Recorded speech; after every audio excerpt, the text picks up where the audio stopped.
if you are a manual tester and if you are thinking of getting into automation testing, you should start with very basic programming skills. आणि आत्ताच्या स्किल्सची definition फार वेगळी आहे. They should learn how to learn very very fast. So even if you are first in the market and if your product sucks, nobody is going to buy that. That has happened so many times.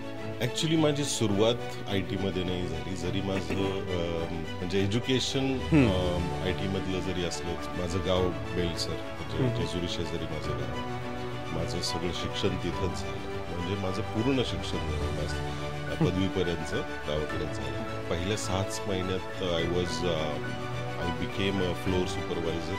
I did a course in software testing and I was like first in that center, so I got placed. रस नसल्यामुळं काही लोक फक्त testing कडे बघतात. त्याच्यामधला टेस्टिंगचा role जो आहे तो कधी कधी सोपा मानला जातो, which is actually not the fact. सगळ्यांनाच म्हणजे फार फास्ट खायची सवय लागली. 2 मिनिट्स मॅगी. गावाकडून आलेल्या मुलाला इथं एंट्री बॅरियर्स खूप आहे. आम्ही अलिप्त असतो कारण की आम्हाला वाटतं की वी डोंट फिट इन. पुण्यात आल्यानंतर लक्षात आलं की गुजरा राहणं इज अ सिन. मी 12 वर्ष एकाच कंपनीत होतो. I realise that I am made for this. Developers use to come to me आणि ते विचारायचे, अरे नक्की रिक्वायरमेंट काय, नक्की बग काय आहे. तर यु नो डेव्हलपर अँड क्यूएचं रिलेशन. असं नाही म्हणत मी की डेव्हलपर अँड टेस्टरचं वितुष्ट असलंच पाहिजे. माझी जडणघडण जी होत गेली ती या कंपनीमध्ये खूप जास्त चांगली झाली असं मला वाटतं. Developers are not giving exact impact analysis of their bug fixes. तो टेस्टर बिचारा दिवस रात्र बसून सुद्धा ते 4 दिवसात नाही कम्प्लीट करू शकतो. माकडाच्या हातात काकणं झालं.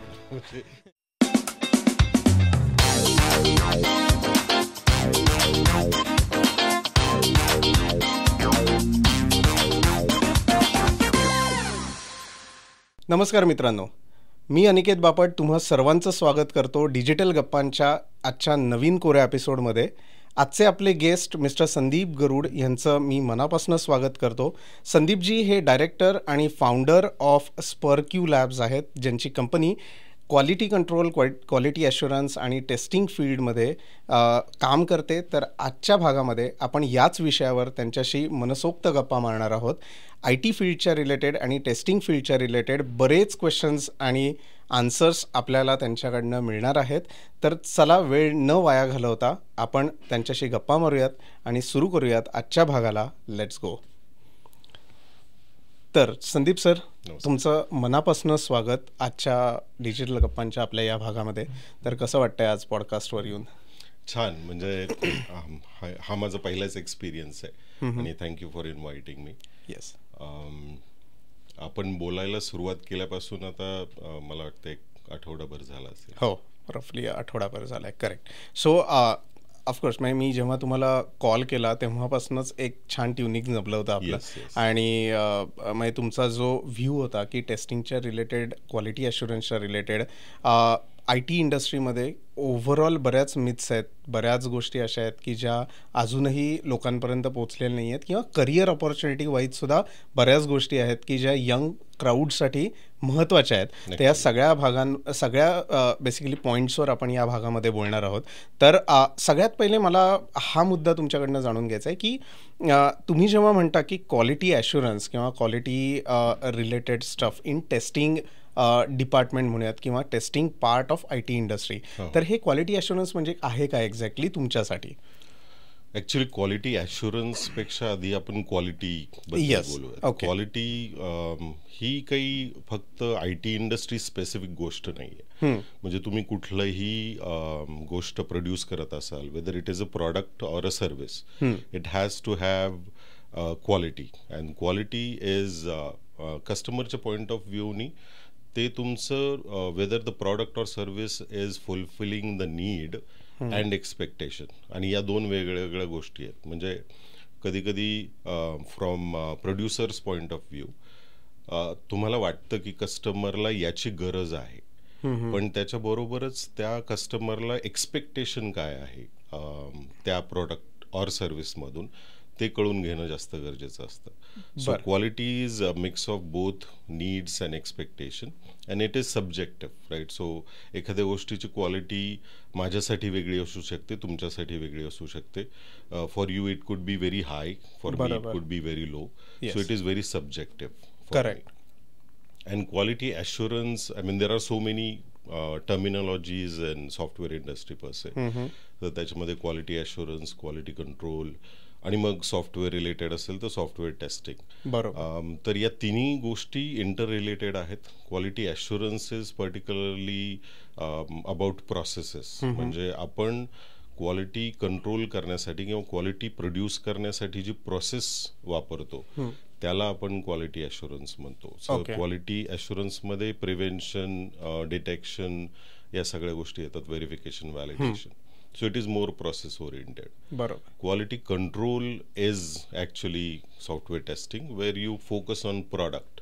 म्हणजे जिथं तुम्ही ॲक्च्युअली सॉफ्टवेअर स्पेसिफिकेशन मधून बघता की तुमच्या कस्टमरला कशाची नीड आहे आणि त्याच्याप्रमाणे तुम्ही ते टेस्ट करता as per your functional requirement specification, SRS or whatever document you are referring. बरोबर. So all these terminologies are very specific and different, but sometimes they are used interchangeably. म्हणजे सॉफ्टवेअर इंडस्ट्रीमध्ये बऱ्याच लोकांना बऱ्याच टर्मिनॉलॉजीचं इन डेप्थ नॉलेज नसल्यामुळं त्या interchangeably use होतात. बरोबर. पण मग ह्या क्वालिटी QA म्हणूयात आपण, तर या फील्डमध्ये तुमची एंट्री झाली कशी? लाईक तुमचं एज्युकेशन IT च्या रिलेटेड आहे का तुम्हाला बेसिकली काम करत असताना ओव्हर द पिरियड या गोष्टीची गरज वाटली म्हणून सुरुवात झाली, किंवा कसे एंटर झालात QA मध्ये? ॲक्च्युली माझी सुरुवात IT मध्ये नाही झाली. जरी माझं म्हणजे एज्युकेशन IT मधलं जरी असलं, सो माझं गाव बेलसर म्हणजे जेजुरी शेजारी माझं गाव आहे. माझं सगळं शिक्षण तिथंच झालं. बरं. म्हणजे माझी 10वी तिथंच झाली. तिथून 12वीला म्हणजे सासवडमध्ये माझं 12वीचं शिक्षण झालं. आणि माझं BSc कम्प्युटर सायन्स सुद्धा सासवडमध्ये झालं. म्हणजे माझं पूर्ण शिक्षण जवळपास पदवीपर्यंत गावाकडेच झालं. आणि तिथून मग मी MCS साठी पुण्यात आलो DY पाटील कॉलेजला. तर ते ट्रान्झिशन होतं माझ्यासाठी. आणि एखाद्या कॉलेजमध्ये प्रत्येक वेळीच तुम्हाला प्लेसमेंट मिळते असं नाही. So I had to switch to non IT field for some time. आणि त्यामध्ये it was a voice process, पण ती इंडियासाठी होती. टाटा डोकोमो ऐकलं असेल तुम्ही, तर त्या कंपनीसाठी सुरुवातीचे 1-1.5 वर्ष मी काम केलं होतं. आणि ते करताना पहिल्या 6 महिन्यात I became a floor supervisor. आणि त्याच्यानंतर मी क्वालिटी डिपार्टमेंटमध्ये गेलेलो. So we use to barge in calls की हा माणूस कस्टमरशी बोलतोय कसा. आणि ते करताना मी ज्यावेळी क्वालिटी ॲश्युरन्स पहिल्यांदा त्या डिपार्टमेंटमध्ये गेलो तर त्यावेळी I understood the basic fundamentals of quality. So तिथे कामाचं स्वरूप कसं होतं? म्हणजे सो त्यावेळी प्रत्येक जो एक्झिक्युटिव्ह असतो त्याचे 3 मिनिटाचे कॉल बार्ज करायचे, म्हणजे रेकॉर्ड करायचे. आणि ते 3 मिनिटाचे कॉल आम्ही ऐकायचो. आणि मग त्यांनी ग्रीटिंग्स दिले की नाही, त्यांनी कस्टमरची क्वेरी सॉल्व्ह केली की नाही, whether he was empathetic or not, all of those parameters were given to us and we use to give ratings to those calls. आणि त्याच्यामधून आम्हालाच परत ट्रेनिंग द्यावं लागायचं. So quality department use to give training to executive. मग तिथं पहिली ओळख झाली माझी क्वालिटी ॲश्युरन्स, क्वालिटी या टर्मिनॉलॉजीजची. आणि then I mean obviously peer pressure असतं.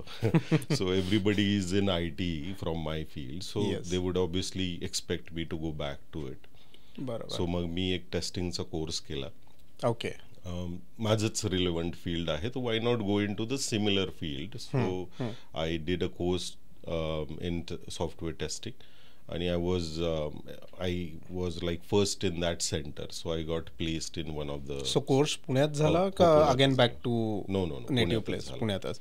पण मग IT मध्ये जसं आता मी म्हटलं तसं देर आर 2 टाइप्स, की एक असते डेव्हलपमेंट पार्ट, एक असतो testing part. So why to choose testing over development? कारण it was quite easy that time, right. आणि त्यावेळी माझं इन्क्लिनेशन प्रोग्रॅमिंग कडे कधीच नव्हतं.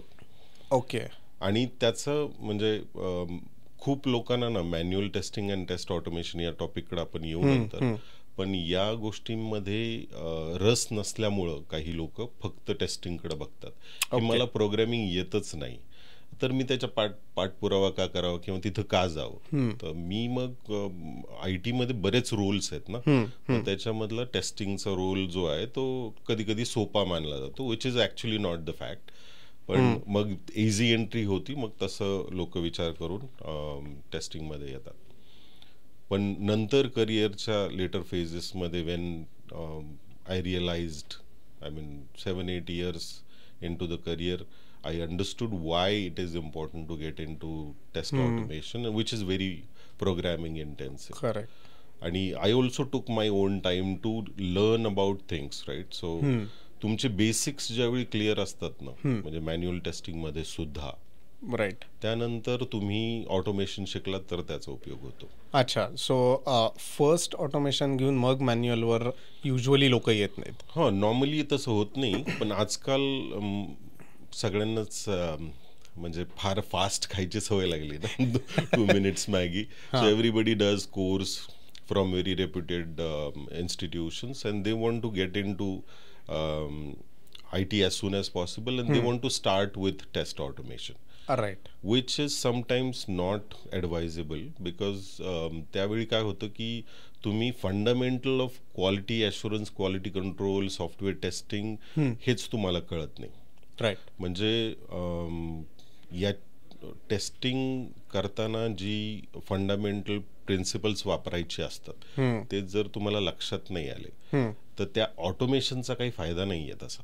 म्हणजे ऑटोमेशन विल रिड्यूस युअर रिपिटेटिव्हनेस, पण त्याच्यातून मला वाटतंय हे नाही होणार, काय म्हणतात त्याला, बेसिक्स ऑफ क्वालिटी जे आहे, जे सॉफ्टवेअर असेसमेंटमध्ये यायला पाहिजे ते नाही होत.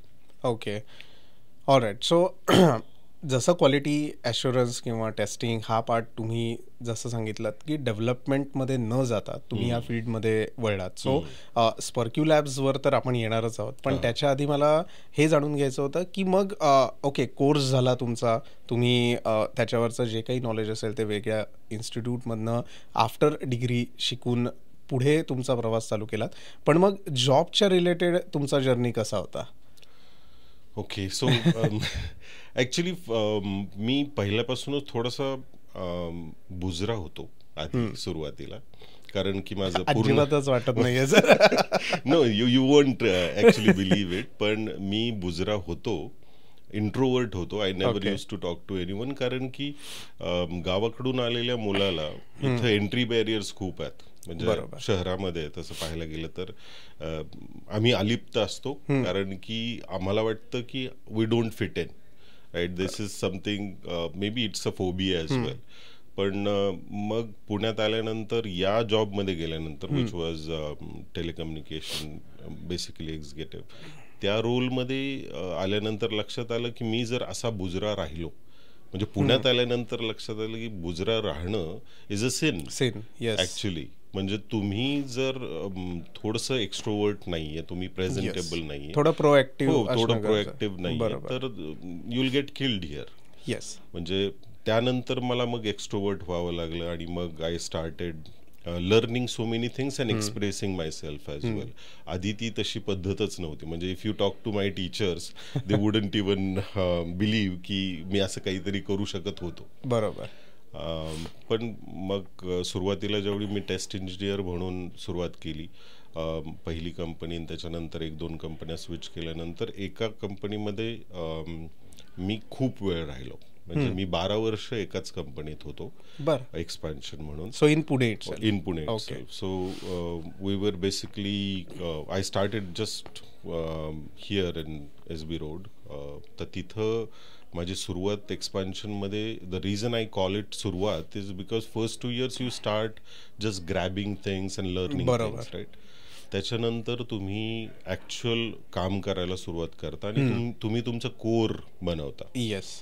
तर या काळात मला खूप शिकायला मिळालं. आणि बेसिकली लाइकिंग सुद्धा आपलं मला असं वाटतंय 2-3 वर्षाचा मोर ऑर लेस वेळ गेल्यानंतर, आणि त्याच्यातले कुठली इंडस्ट्री असू दे, मग whether it's electronics, mechanical, IT, वेगवेगळ्या डिपार्टमेंट्सची माहिती घेणं, तिथे काय काम चालतं किंवा डेव्हलपमेंटमध्ये काय काय गोष्टी आहेत, टेस्टिंगमध्ये काय काय गोष्टी आहेत, ह्या सगळ्याचा आढावा घेतल्यानंतरच कळतं की आपलं लाइकिंग काय आहे आणि आपण कुठे सेट होऊ शकतो, राईट? सो त्याच हिशोबाने मला असं वाटतं की तो 2 वर्षाचा वेळ गेला असणार.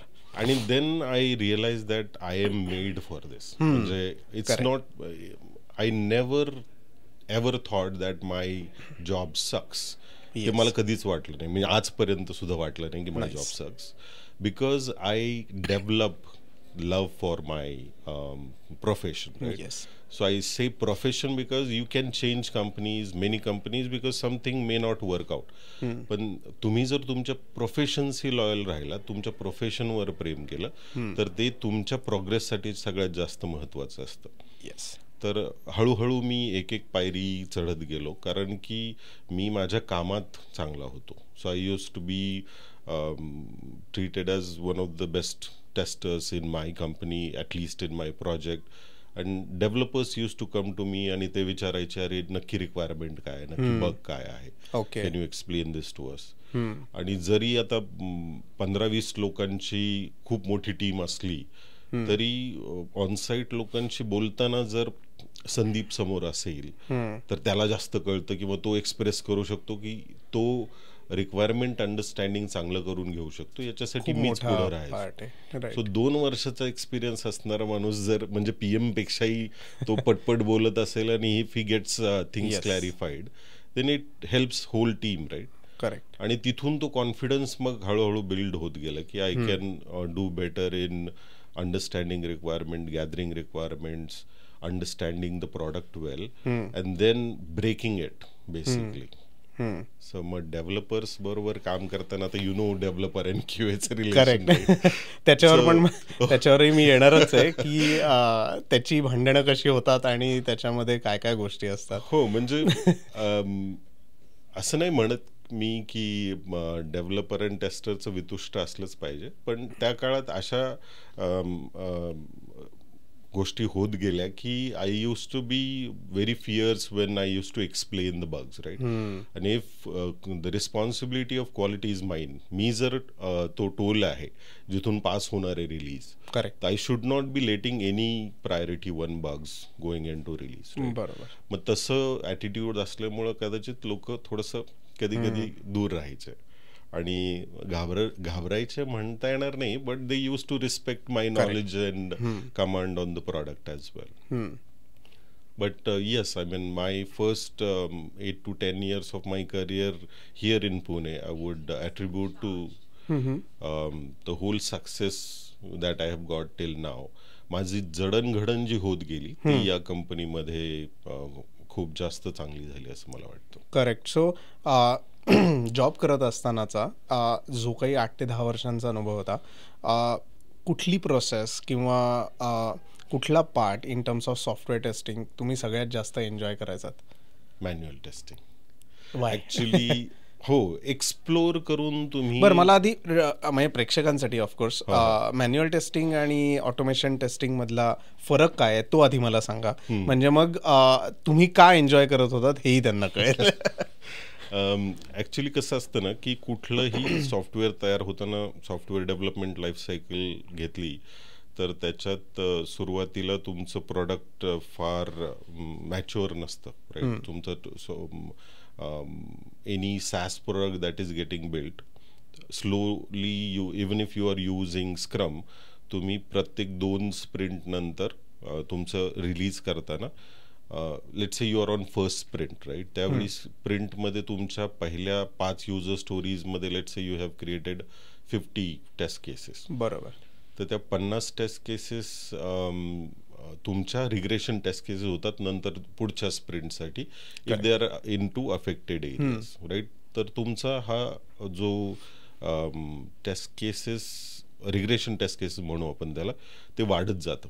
म्हणजे तुम्ही आधी 5 युजर स्टोरीज केल्यात, दुसऱ्या स्प्रिंटला 5 युजर स्टोरीज केल्यात, आणि असं तुमचं MVP होईपर्यंत let's say you have crunched about 100 user stories, you have to test all of those before releasing the product, right. तर तुमचा केडन्स जर प्रत्येक महिन्याचा असेल किंवा प्रत्येक रिलीजचा असेल, so tester has to go through all those test cases all over again. So that is your regression suite. पण असं होतं का की समजा फॉर एक्झाम्पल तुम्ही 10 बग्स लॉक केले असतील, ओके, डेव्हलपरनी त्यातला फॉर एक्झाम्पल 2 बग्स सॉल्व्ह केले, ओके, तर फक्त तेवढेच 2 बग्स टेस्ट न करता जे काही आधी सॉल्व्ह केलेले बग्स आहेत, again you have to repeat those cases, असं होतं कधी? हो, तसंही होतं, पण तो बग फिक्सेसचा इम्पॅक्ट लिमिटेड असू शकतो. करेक्ट. ठीक आहे. What I am going towards is sometimes, most of the times I would say, developers are not giving exact impact analysis of their bug fixes. म्हणजे त्यांनी जर एक बग फिक्स केला आणि तो बॅकएंड मध्ये असेल आणि त्यांनी एका फील्डचं फक्त varchar 22 लेट्स से स्ट्रिंग केलाय, फक्त एवढाच चेंज आहे, तर त्याचा इम्पॅक्ट कुठं कुठं होऊ शकतो हे कदाचित त्यांना स्वतःलाच माहित नसतं. बरोबर. म्हणजे ते पटकन चेंज करून टाकतात आणि I am done with the bug, right. I have to get things rolling आणि ते प्रोडक्शनमध्ये गेलं पाहिजे. हॉट फिक्स असेल तर तुम्हाला किती वेळ लागेल ते करायला, लाईक 5 minutes टू चेंज दिस. बरोबर. पण त्याचा इम्पॅक्ट कुठं कुठं असू शकतो हे त्यांना स्वतःलाच कधी कधी अनालिसिस कम्प्लीट होत नाही. त्याच्यामुळे सेफ्टी नेट म्हणून everybody runs those 1000 test cases all over again. Okay. So हे मॅन्युअल एफर्ट जर आहे आणि 1000 टेस्ट केसेस तुम्हाला रन करायच्यात परत एकदा, तो टेस्टर बिचारा दिवस रात्र बसून सुद्धा ते 4 दिवसात नाही कम्प्लीट करू शकणार. बरोबर. That's when automation comes in to picture, where you have to make sure that you are covering lot of ground in very short stipulated time. आणि हे रिपिटेशनसाठीच गरजेचं असतं ऑटोमेशन. बरोबर. ऑटोमेशन टेस्टिंग मधून बग्स मिळतीलच असं नाही. म्हणजे मी हे म्हणतोय की automation testing will not guarantee you quality product. It comes from very curious testing that testers do in manual testing, and that's why I enjoy it मोर.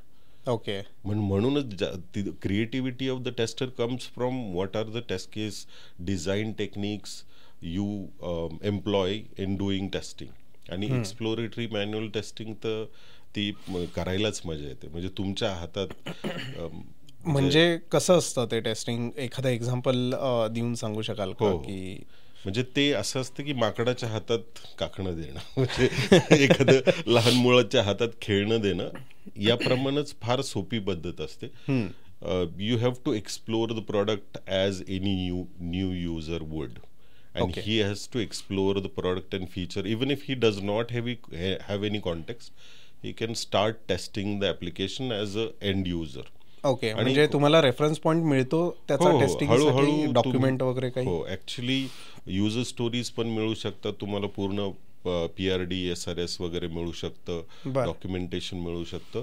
पण ते रेफर न करताही जर एखादा माणूस फक्त एक 15 मिनिटाच्या ओव्हरव्ह्यू वरून जर पूर्ण प्रोडक्ट टेस्ट करू शकत असेल तर ती छान पद्धत असते to understand whether the needs and expectations of the customer are getting fulfilled in terms of quality. Correct. So manual टेस्टिंगचा हा पार्ट झाला की ज्याच्यामध्ये तुम्हाला without any document, without any reference point तुम्ही ॲप्लिकेशन किंवा वेबसाईट जो कुठला पार्ट असेल तो तुम्ही टेस्ट करू शकता. बरोबर. बट ऑटोमेशन टेस्टिंगमध्ये बेसिकली तुम्ही म्हटलं तसं you have to write a code related to that. तर त्याच्याविषयी थोडंफार सांगा ना, की कुठले कुठले सॉफ्टवेअर्स वापरतात किंवा प्रोसेस कशी असते basically to shift from manual to automation. Right. Okay. आता 2-3 प्रश्न एकत्र आहेत. मी हळूहळू घेईन की मी माझं ट्रान्झिशन सांगतो. म्हणजे सुरुवातीला पहिले 8 वर्ष तर I was not even touching any code. म्हणजे मी भ्यायचो की अरे हे लोक सेलेनियम शिकतायत, हे लोक जावा शिकतायत आणि हे लोक ऑटोमेशन करून एक्सेल करतायत, and I am just sitting and looking at them. म्हणजे मला कुठेतरी स्टॅग्नन्सी आली आहे असं वाटायला लागायचं. पण नंतर ज्यावेळी तुम्ही शिकलात, पहिला कोड केला, पहिली टेस्ट केस केली, त्याच्यानंतर you feel better about it and feel confident about it. तर मॅन्युअल टू ऑटोमेशन ट्रान्झिशन हा तुमचा कधी कधी मेंटल बॅरियर असू शकतो की I can't do it. because of your technical expertise. But it's all about taking the first step and leaping into it. तर तुम्ही सुरुवातीला if you are a manual tester and if you are thinking of getting into automation testing, you should start with very basic programming skills. आणि ते earn करायला आजकाल तर इतकं मोठे प्लॅटफॉर्म्स आहेत. I mean you can just go on to YouTube or Udemy and find courses on basics of Java. तुमच्याकडं 100 courses येतील आणि ते तुम्ही रिपीट करायला पाहिजे. म्हणजे आता तुम्ही एक्सरसाइजचा जर विचार केला, म्हणजे how can you lose weight, exercise and have good diet, right. पण तुम्ही जर एक्सरसाइज आज केली आणि नंतर एका महिनाभराने केली, ते वजन कमी होणार आहे का? नाही. तसंच कुठलीही गोष्ट शिकताना रिपिटेशन इज व्हेरी रियाज महत्वाचा. म्हणजे क्लासिकल म्युझिक मध्ये. करेक्ट. कारण आमच्या आधीच्या 2 एपिसोडमध्ये याचा बऱ्याच वेळेला उल्लेख झाला होता. आणि ते कन्सिस्टंट आहे. म्हणजे तुम्हाला तुमच्या शस्त्राला धार करावीच लागणार आहे. आणि ते करताना तुम्ही रोज प्रोग्रॅमिंग केलं पाहिजे. बरेच प्लॅटफॉर्म्स आहेत which gives you ability to go on there and solve programming problems. म्हणजे तुम्ही 1 आठवड्याचा बेसिक्स जावा, एक आठवड्याचं सेलेनियम किंवा त्याच्यानंतर CI/CD विथ जेनकिन्स असे कोर्सेस घेत गेला आणि ते रिपीट करत गेला आणि स्वतः प्रॅक्टिस करत गेला तरच ते होऊ शकतं. बरोबर. आणि automation is easy if you learn it right way. म्हणजे असं नको व्हायला की तुम्ही 4-2 दिवस केलंय आणि त्याच्यानंतर महिनाभराने नंतर पाहू वगैरे. मला जमलं बाबा, आता जमलं मला, आता मी महिनाभराने परत एकदा चेक करीन, परत एकदा येते का, असं नाही होत. And you should learn how to design the frameworks as well. आजकाल तर ऑटोमेशनमध्ये हे तर प्रोग्रॅमिंग ड्रिव्हन गोष्टी झाल्या, पण there are low code no code platforms as well for you to automate things. Right. बरोबर. सो कोडिंग आणि ऑटोमेशनच्या रिलेटेड गोष्टी ज्या काही असतील, when you are switching from manual to automation, तर तुम्हाला ऑफकोर्स रियाज करावा लागेल आणि त्याच्या रिलेटेड आधी मास्टरी मिळवावी लागेल. ॲक्च्युली. बरोबर. सो बऱ्याच वेळेला आपण असं ऐकतो की MVP चा तुम्ही आत्ता उल्लेख केला होता, तर MVPs प्रेक्षकांसाठी मला सांगायला आवडेल की मिनिमम व्हायबल प्रॉडक्ट, राईट, जे मार्केटमध्ये तुम्हाला प्ले स्टोअरवर किंवा ॲपल स्टोअरवर जी प्रॉडक्ट दिसतात, जेव्हा ते न्यू लॉन्च होतं तेव्हा त्याला आपण MVP म्हणतो. बरोबर. बट बऱ्याच वेळेला आपल्याला ऐकायला मिळतं बऱ्याच कंपनीजमधनं की MVP साठी टेस्टरची काय गरज. MVP is like let's say समजा 3 महिने 6 महिन्याचा जर का एक ड्युरेशन असेल, स्प्रिंट असेल, तर त्याच्यामध्ये टेस्टरची काय गरज आहे, आपणच टेस्टिंग करून त्याला लाईव्ह करू. बरोबर. तर त्याच्याविषयी काय सांगाल. ॲक्च्युली खूप सारे कंपनीज असं करतातही आणि they don't hire testers. So they want their developers to be so independent that they can test their own product. आणि ते एकमेकांचं फीचर्स किंवा फंक्शनॅलिटी जे पण डेव्हलप केली ते करू शकतात टेस्ट. पण if I look it from and entrepreneurial perspective, MVP is your most important step. बरोबर. So let's say Ola and Uber या 2 आपण कंपन्या कम्पेअर केल्या, तर उबर आधी आली आणि ओला नंतर आली. बरोबर. जर दोन्ही एकत्रच आल्या असत्या कंपन्या मार्केटमध्ये आणि दोन्ही MVP स्टेजमध्ये आहे, and both of them are looking for investment to expand their feature set so that they can make the product complete and then make revenue out of it. तर तुम्ही ज्यावेळी टाइम टू मार्केट बघता त्यावेळी दोघंही जर एकाच वेळी मार्केटमध्ये येणार असतील तर ज्या प्रोडक्टची क्वालिटी चांगली आहे ते प्रोडक्ट सक्सेसफुल होणार आहे ऑब्विसली. त्या प्रॉडक्टला जास्त मला वाटते युजर बेस मिळणार आहे आणि मग त्याच्या थ्रू त्यांना रेव्हेन्यू आणि ऑब्विसली इन्व्हेस्टमेंट्स मिळणार आहेत. तर हे सगळं टाईड टू क्वालिटी आहे. बरोबर. So even if you are first in the market and if your product sucks, nobody is going to buy that. That has happened so many times. म्हणजे असं होतच नाही की you can't ignore cost of quality. तुम्ही असं नाही करू शकत की तुम्ही मार्केटमध्ये म्हणजे तुम्ही जुगाड नाही मार्केटमध्ये आणू शकत. म्हणजे गिव्ह मी एन एक्झाम्पल्स की जुगाड सक्सेसफुल हुआ है. करेक्ट. तसं होत नाही कधी. कॉस्ट ऑफ क्वालिटी MVP मध्ये कन्सिडर केली पाहिजे. कुणीही जर नवीन प्रॉडक्ट सुरू करत असेल तर त्या लोकांना MVP मध्ये सुद्धा even if it is not a separate role as a tester, the activity should be performed by some. बरोबर. And we will talk about what are the different perspectives of developer and tester. ते वेगळे वेगळे काय आहेत त्याचंही आपण discussion करू. बरोबर, करेक्ट. सो मी म्हणलं म्हणजे तुम्ही म्हणलं तसं ॲब्सोल्युटली ॲग्रीड की MVP मध्ये सुद्धा टेस्टिंग तेवढंच महत्त्वाचं आहे. बरोबर. बट आता तुमचा अनुभव गेल्या जवळपास 20 वर्षांचा आहे. करेक्ट. आधी गेले 8 ते 10 वर्ष जॉब आणि ओव्हर द पिरियड स्पर्क्यू लॅब्सची स्थापना आणि पुढे त्याचं काम सगळं. बरोबर. तर ही जी सॉफ्टवेअर डेव्हलपमेंटची लाईफ सायकल आहे आपण म्हणूयात गेल्या over the period of 20 years, तर पूर्वीची लाईफ सायकल आणि आत्ताची लाईफ सायकल ह्याच्यामध्ये कितपत फरक जाणवतो तुम्हाला? खूप जमीन आसमानाचा फरक आहे. आधी कशी होती ती लाईफ सायकल ते सांगा आम्हाला, म्हणजे ते आवडेल ऐकायला. आणि आत्ताची कशी आहे?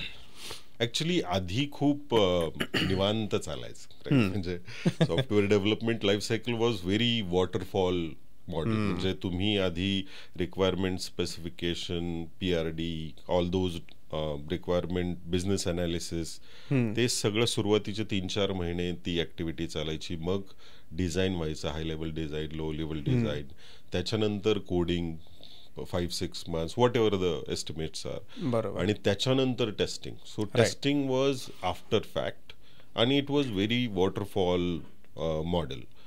These days with Lean and Scrum, everything has changed. The development has changed altogether in last 10-15 years. त्याचा स्पीड वाढलाय.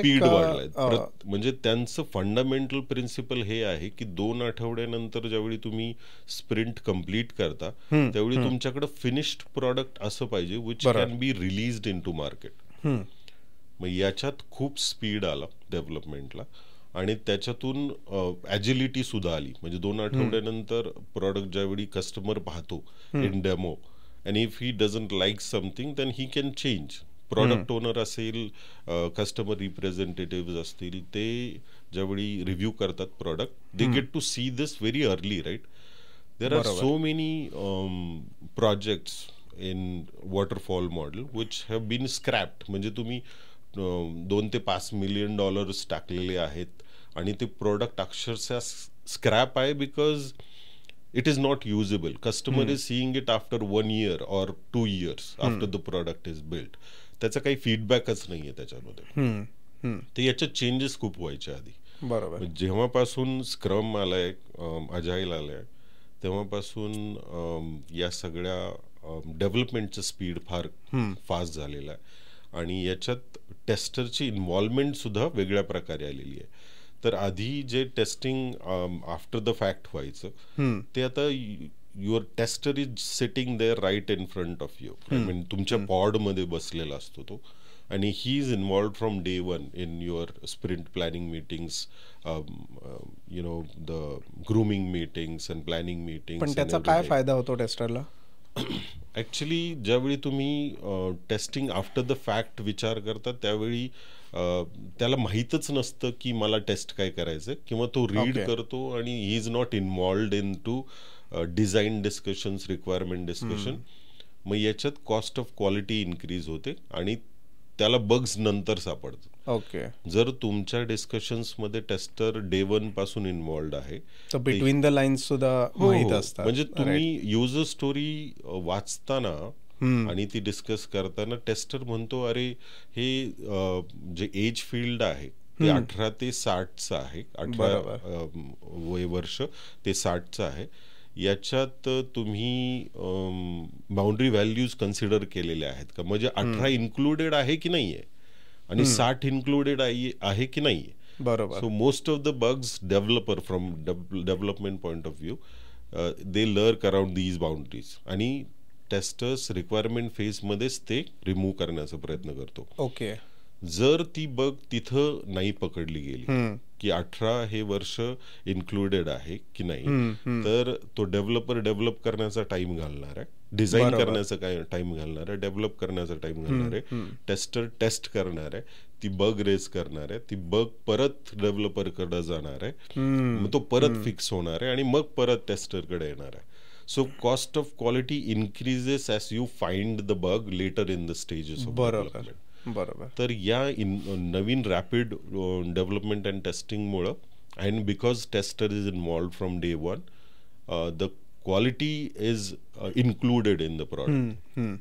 So that has become a little better for everyone basically. Correct. To produce good quality products. आणि of course त्याच्यामुळे रिलीजचा time जो आहे तो कमी झाला, त्याची क्वालिटी सुधारली, बेटर झाली आणि ऑफकोर्स त्याच्यामुळे युजर एक्सपिरियन्सही चांगला यायला लागला. बरोबर. राईट. सो टेस्टिंगमध्येच म्हणजे ऑफकोर्स जी लोक डेव्हलपमेंट साईडला आहेत किंवा टेस्टिंग आय टीमध्ये जी लोक आहेत त्यांना माहिती आहे की फंक्शनल आणि नॉन फंक्शनल टेस्टिंग हा एक प्रकार असतो, हा एक पार्ट असतो. तर त्याच्याविषयी थोडंफार एक्सप्लेन करा ना. आता कसं आहे की तुम्ही फंक्शनॅलिटी खूप छान दिली आहे प्रॉडक्टची, but if it is not in time and in resources, म्हणजे तुमची वेबसाईट फार सुंदर आहे आणि फंक्शनॅलिटी खूप छान दिली आहे, पण ती रेंडर व्हायला 3 मिनिटं लागतात. कोण राहील का त्या प्लॅटफॉर्मवर? म्हणजे with the age as it has become very fast and nobody has time to scroll through your website and wait for it for more than 1 or 2 seconds, let alone 3 seconds. तर पेज जर 3-4 सेकंदात load झालं नाही तर people move on, right? तो user तिथं राहतच नाही. You will lose customers because of this non-functional aspect of your product. आणि हे सगळ्यात जास्त दुर्लक्षित क्षेत्र आहे असं मी म्हणेल. बरोबर. की whichever is not functional, anything which has to do with reliability, failover, security, performance, आपल्याकडं तर बरेच कंप्लायन्सेस नाही आहेत, ते पण असणं गरजेचं आहे. आजकाल आता आपण जसं तुमचे डेटा प्रायव्हसी रिलेटेड लॉज आलेले आहेत इंडियामध्ये, ते आधी तिकडं होते, तर US मध्ये आणि UK मध्ये दे आर व्हेरी प्रेव्हलंट. सो आता आपण त्याच्यावर फोकस करतोय. पण या नॉन फंक्शनल ज्या आस्पेक्ट्स आहेत प्रॉडक्टच्या त्या सगळ्यात जास्त महत्वाच्या असतात, कारण युजरचा एक्सपिरियन्स त्याच्यावर डिपेंड आहे. करेक्ट. राईट. म्हणजे ते म्हणजे इकडं तुम्ही जर आता आधीचे ऍप्लिकेशन मला माहित नाही किती पाहिलेत, तर इकडं रेड बटन आहे आणि इकडं ग्रीन एरिया आहे. Would you like that? I mean, look at the aesthetics of this studio itself, right? Yes. If you don't feel good about it, you will not buy it, definitely. बरोबर. So it applies to all products, whether it is software or hardware or anything.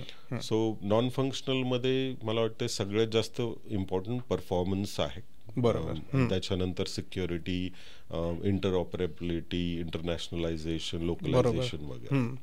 बरोबर. So परफॉर्मन्सचा तुम्ही आत्ता विषय काढला होता. So performance testing हा सुद्धा एक खूप इम्पॉर्टंट पार्ट आहे.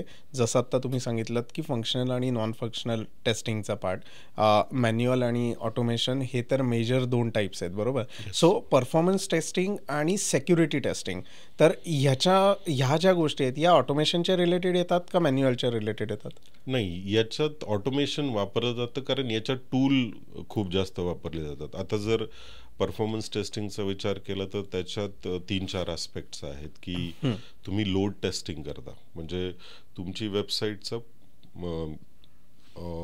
Potential customer base is about 10,000 users. Okay. आणि ते 10,000 users between morning 9 AM to 5 PM या तुमच्या प्लॅटफॉर्मवर असणार, आणि त्यांचा पीक टाइम हा दुपारी 2 ते 3 वाजेपर्यंत असणार आहे. आणि तुमचे नंबर ऑफ कॉन्करंट युजर्स तुम्हाला कमीत कमी 3,000 एक्सपेक्ट करताय तुम्ही. ती ही यूज केस ऍक्च्युअल प्रोडक्शन ग्रेड एन्व्हायरमेंटवर टेस्ट करणं हे सगळ्यात जास्त इम्पॉर्टंट. आणि मग तुमचा जो टाइम आहे की what is minimum response time that I want to set for this user, की 1 ते 2 सेकंदात ते रिस्पॉन्स पेज पूर्ण लोड व्हायला पाहिजे, हा जर तुमचा क्रायटेरिया असेल तर ते टेस्ट करणं with concurrent 3,000 users is your load test. बरोबर. आता जर तुमचं एक्सपेक्टेशन हे आहे की हे 24 तास ऍप्लिकेशन चालणारे across all time zones, world wide तुमचं फेसबुक सारखं ऍप्लिकेशन असेल, तर वर्ल्ड वाईड तुमचं युजर बेस आहे, and you have to make sure that your application is responsive all the time, then you have to soak it तुम्हाला भिजवायला पाहिजे application actually for longer period of load test, right? So I have to make sure that for 10,000 concurrent users this application is responding within 3 seconds for maybe 24 hours. So that we can call it soak test. Okay. आणि stress taste मध्ये तुम्ही you look at the hardware side of it. म्हणजे तुमची network bandwidth कशी आहे, तुमचं RAM किती आहे, तुमचं स्टोरेज स्पेस कसं आहे. So how is software responding to if you give them limited resources. म्हणजे तुमची रॅम लेट्स से 64 GB आहे आणि ती तुम्ही 16 केली लगेच. ओके. किंवा नेटवर्कची बँडविड्थ 1 GB आहे and you reduced it to 200 Mbps. Then what are the failures happening in the application? Right. Whether there are some API calls which are getting lost or not responded to in time. So what is the impact of that on your application? ते gauge करणं is your stress taste. तर या 3 गोष्टींचा मिलाप म्हणजे performance taste. तर ते करताना टूल्सच वापरले पाहिजेत, कारण की मी तर 3,000 युजर तर कुठून आणू शकत नाही माझ्या मॅन्युअली नाही करू शकत. तो you have to simulate that kind of load. So ह्याच्यासाठी काही फ्रेमवर्क वापरावं लागतं का आपल्याला म्हणजे टेस्टिंगसाठी? बेसिकली ऑटोमेशनसाठी फ्रेमवर्क्स आहेत वेगळे वेगळे. परफॉर्मन्स टेस्टिंगसाठी वेगळे वेगळे टूल्स आहेत, जसं JMeter आहे, लोड रनर आहेत, Gatling आहे. There are so many tools nowadays which can mimic the user behaviour as well. Okay. आणि सिक्युरिटी टेस्टिंगसाठी सुद्धा penetration testing, for example, there are so many things that you can do in security testing. You can have static analysis of your code. म्हणजे तुमच्या कोडमध्ये काही गोष्टी असायलाच पाहिजेत ज्या जर तुम्ही टाकल्या नाहीत you are not preventing bugs. You can't have anybody who can put your SQL query drop table employee drop employee table हा जर तुमच्या फ्रंट एंडनेच घेतला इनपुट आणि तो खरंच टेबल असेल तुमच्या डेटाबेसमध्ये आणि ती क्वेरी गेली पाठीमागे, बरोबर, इट इज डिझॅस्ट्रस. म्हणजे तुमचं ॲप्लिकेशन क्रॅश होऊ शकतं. करेक्ट. तर अशा काही गोष्टी स्टॅटिक अनालिसिसमध्येच कळतात की तुम्ही बेस्ट प्रॅक्टिसेस ऑफ सिक्युरिटी ते तुमच्या कोडमध्ये इम्प्लिमेंट केलेले आहेत की नाही. मग स्टॅटिक अनालिसिस नंतर डायनॅमिक अनालिसिस होतं, ज्याच्यात तुम्ही टूल्स लाईक झॅप प्रॉक्सी वापरून you can mimic the penetration scenarios. म्हणजे त्याच्यात खूप सारे सिनारिओज तुम्ही फक्त हेडर किंवा body of the API call देऊ शकता आणि थरो अनालिसिस करून मग ते तुम्हाला रिपोर्ट देतं की these are the findings as per OWASP top 10 और टॉप 20. तर त्यांचं OWASPचं स्टँडर्डायझेशन आहे की हे 10 गोष्टी तुमच्या ॲप्लिकेशनमध्ये नसायलाच पाहिजेत. ओके. असं अनालिसिस होतं सिक्युरिटीचं. बरोबर. सो खरंच इंटरेस्टिंग गोष्टी आहेत या सगळ्या. आणि थोडंसं काय म्हणूयात आपण एक एक्सरसाइज करूयात, एक क्विक एक्सरसाइज. की समजा मी एक क्लायंट आहे तुमचा, ओके, मी तुमच्या कंपनीमध्ये येतो की सर असं असं आपल्याला डेव्हलपमेंट एक टीम करते, एक लेट्स से पेमेंट ॲप्लिकेशन आहे, ओके, की ज्याच्यामध्ये मी QR कोड स्कॅनिंग करतोय किंवा डेटा एखाद्या UPI हँडल जसे असतात तसं आपलं आपण क्रिएट केलेलं हँडल आहे, त्याच्या थ्रू आपण डेटा सेंड करतोय. प्लस 2-4 अजून गोष्टी आहेत. मग त्याच्यात युजर ऑनबोर्डिंगचा एक पार्ट आहे, लॉग इन आणि साइनअपचा एक पार्ट आहे. सो असं एक आपलं ॲप्लिकेशन डेव्हलप होत आहे, आपली डेव्हलपमेंट टीम त्याच्यावर काम करते. तर तुम्ही त्याच्यासाठी टेस्टिंगच्या रिलेटेड काय काय गोष्टी ऑफर कराल किंवा त्याची प्रोसेस काय काय असते if you want to onboard a client right from day 1 to the release, first release of your application? Actually software म्हणजे कुठलाही प्रोजेक्ट नवीन ऑनबोर्ड करताना त्या प्रोजेक्ट आणि प्रॉडक्टबद्दल पूर्णपणे जाणणं खूप गरजेचं आहे. कारण क्वालिटी इज नॉट ओनली म्हणजे if it is fitting, I mean if it is fulfilling your requirement, it should be also fit for use. तर आम्हाला युजर पॉईंट ऑफ व्ह्यूनी सुद्धा विचार करावा लागतो. तर first thing that we do is understand who are the users of this product. कोण वापरणार आहे प्रोडक्ट. करेक्ट. आता या केसमध्ये आपले इन जनरल हो anyone can use this product, payment कोणीही करू शकतं, राईट. सो या केसमध्ये आम्ही अंडरस्टँड करतो की ऍप्लिकेशन चा एरिया काय आहे, म्हणजे त्याच्या बाउंड्रीज काय काय आहेत आणि कुठले कुठले युजर्स त्याच्याबरोबर इंटरॅक्ट करणार आहेत, आणि त्याचं आत्ताच काही डॉक्युमेंटेशन आहे की ते प्री बिल्ट आहे की आता सुरुवातीपासूनच करतोय, आणि ते जर आम्ही डे 1 पासून करत असू आणि if the methodology is agile scrum, then it is very convenient for us to hook up with the development team and start understanding how they are creating their user stories, आणि त्याचं brain storming होतं. म्हणजे सुरुवातीच्या काही दिवसांमध्ये आम्ही product आणि business understanding मध्ये खूप वेळ घालवतो. ओके. त्याच्यानंतर प्रत्येक स्प्रिंटमध्ये जर आम्ही इन्व्हॉल्ड असू, if we are working in tandem with development team, त्यावेळी आमचं इन्व्हॉल्वमेंट फ्रॉम डे 1 असणं गरजेचं आहे. ती आफ्टर द फॅक्ट नको, हे आम्ही कस्टमरला समजावून सांगतो की ते का गरजेचं आहे. ॲज आय मेन्शन प्रिव्हियसली, की जर आम्ही डे 1 पासून इन्व्हॉल्व नाही आणि तुम्ही डेव्हलपमेंट केल्यानंतर म्हणजे व्हॉलीबॉल टाकल्यासारखं तुम्ही आमच्याकडे प्रॉडक्ट टाकणार आहे आणि तुम्ही टेस्ट करा, असं जर असणार आहे तर मग त्याची क्वालिटीचे एक्सपेक्टेशन सुद्धा वेगळ्या असायला हव्यात. बरोबर. कारण we are not involve from day 1. Correct.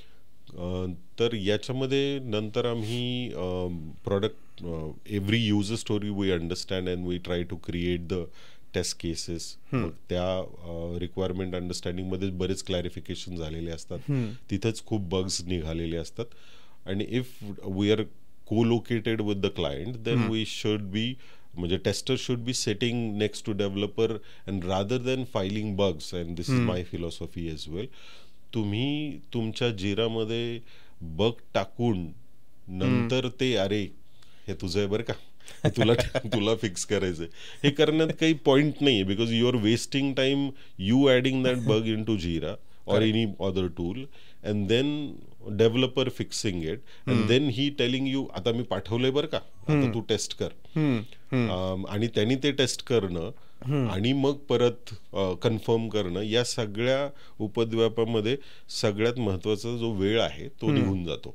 बरोबर. मग जर tester if he is exploring the application right in front of developer, तिथल्या तिथं जर टेस्ट होत असेल डेव्हलपरच्या मशीनवर, आय डोंट माइंड दॅट. बरोबर. ते करताना डिफेक्ट्स लॉग करण्यापेक्षा आपण डिफेक्ट्स प्रिव्हेंट कसे करू शकतो पुढच्या एन्व्हायरमेंटमध्ये जाण्यापासून, त्याच्यावर फोकस जास्त असतो.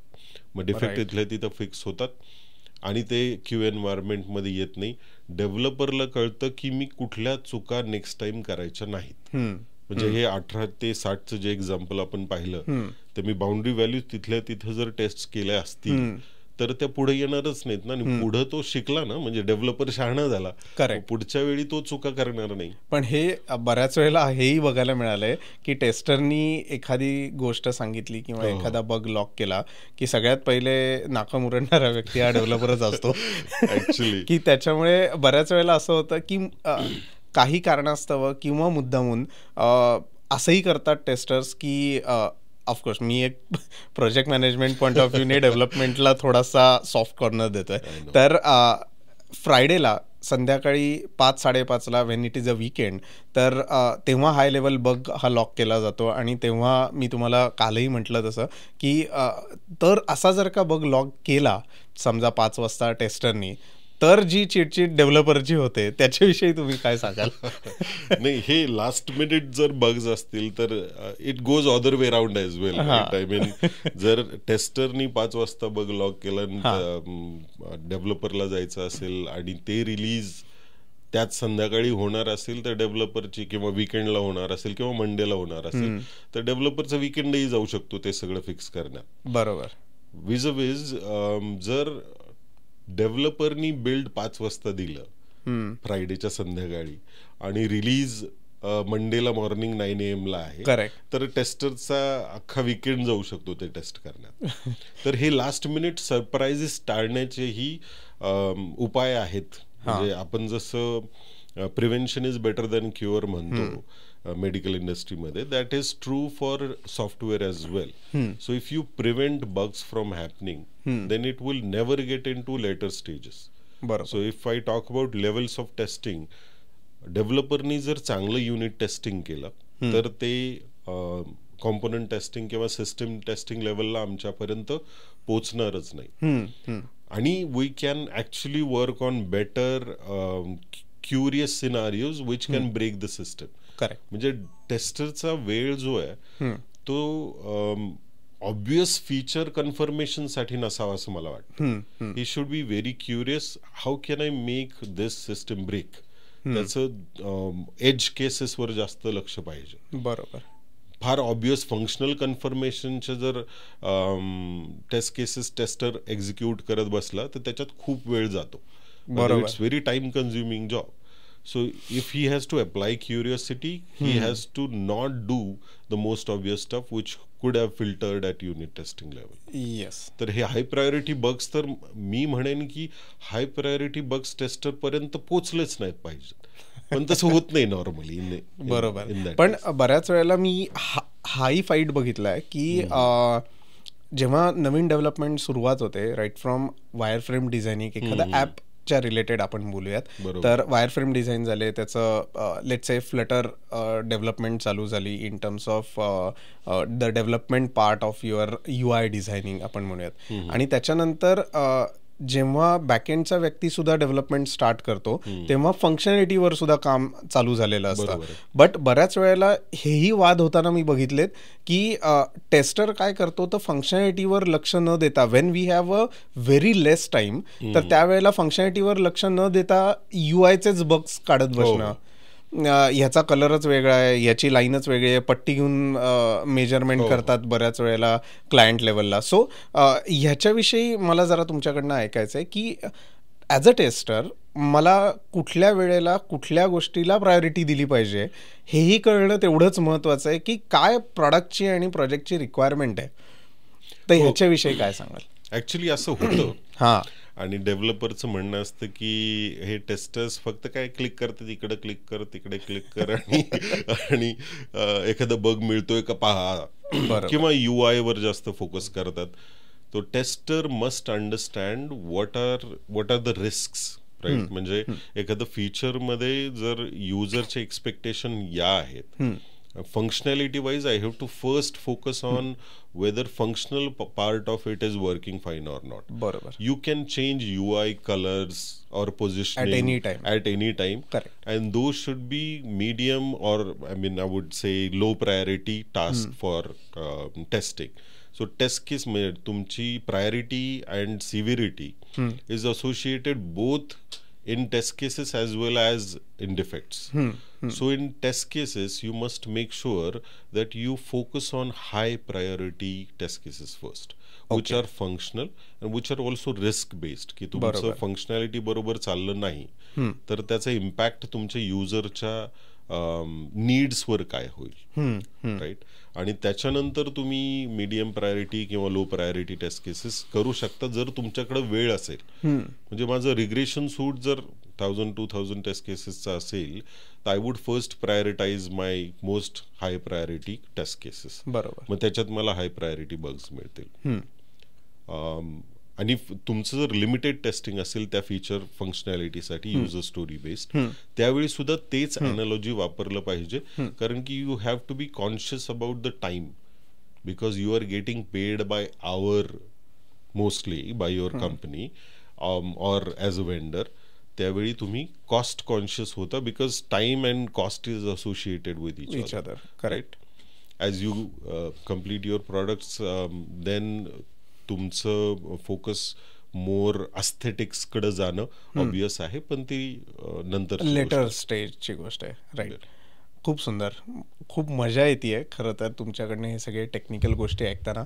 पण आता मला खूप महत्त्वाच्या पार्टवर यायचं आहे, which is nothing but SpurQ labs.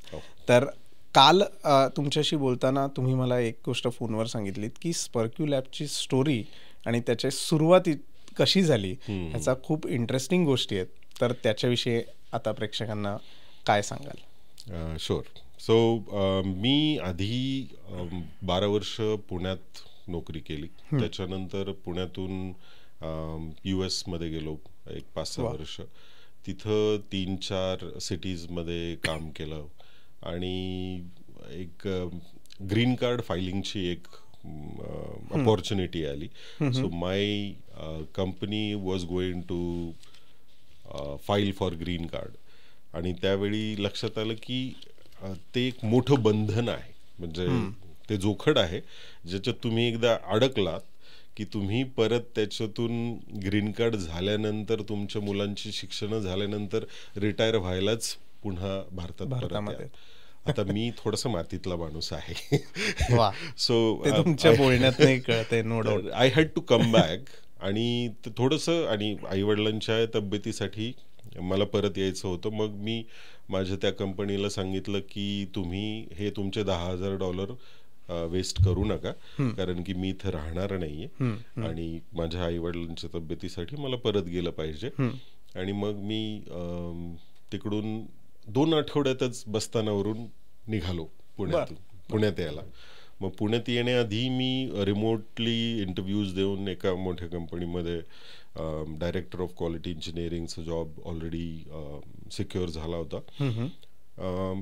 आणि मी परत आलो मे 2018ला. आणि joining that organization and starting job again here in India was for me it was a cultural shock. कारण की 6 वर्षामध्ये मी बऱ्याच गोष्टी तिथं अशा शिकलो होतो which makes you more I would say civilized tech professional. म्हणजे इकडं परत आल्यानंतर अरे संदीप, हे तुझं 50 लोक तुला असाइन केलेली आहेत आणि सगळे प्रोसेसेस सेट आहे, टेक्नॉलॉजी सेट आहे आणि you have to just get work done. म्हणजे या गाढवांकडून तुला काम करून घ्यायचंय. म्हणजे हे जे मेंटॅलिटी भारतीय आहे IT सिस्टम मध्ये, ती मला आवडली नाही. I survived for 6 months and every afternoon when I used to finish my lunch, त्या आकाशाकडे पाहून मी विचार करायचो, अरे बापरे, हेच जर करायचं होतं याच्यासाठी परत आलो का मी. म्हणजे हेच जर करायचंय तर मग स्वतःच काय वाईट होतं. म्हणजे तिथं काय वाईट होतं किंवा स्वतःच का नाही. आणि मग 6 महिन्यानंतर एक अशी सिच्युएशन आली ज्यावेळी I was forced to give sign off on one of the releases where the complete regression was not done. And that was against my ethics principles in quality, because it's like a cop, म्हणतात ना, good cop किंवा bad cop. तर I am one of the good cops, I would say, की मला त्या ethics प्रिन्सिपल्सच्या against जाता येत नाही. जर if I am safeguarding the quality, I must make sure that it is safeguarded properly. Correct. जर मी तिथं रक्षणासाठी आहे तर मी रक्षणच केलं पाहिजे. बरोबर. मग ते रिलीज न होण्यासाठी मी बरेच प्रयत्न केले, but there was so much peer pressure. One fine day, because बिज पण येत आहे आणि ऑपरेशन्स पण येत आहे आणि सगळेच माझ्या पाठीमागं फिरतायत, अरे ये कोण नया बंदा आहे, हा कुठून आलाय, म्हणजे वाय इज ही सो ॲडमंट, म्हणजे आमचं सॉफ्टवेअर रिलीज झालं पाहिजे लगेचच. हा ना. आणि ते माझ्या प्रिन्सिपलच्या अगेन्स्ट होतं. पण एक दिवस मी म्हटलं की ठीक आहे, I give up, right, basically. So तुमचं काय म्हणणं आहे. तोपर्यंत 80% 90% पर्यंत रिग्रेशन आणून ठेवलं होतं. त्याच्यामुळं मी माझं प्रिन्सिपली तोडलं नाही ते. तर मग मी एका केबिनमध्ये गेलो. मी म्हटलं आज तुम्हाला साइन ऑफ देईन मी. आणि मग पहिल्यांदा मी माझं म्हटलं 5 मिनटं द्या मला.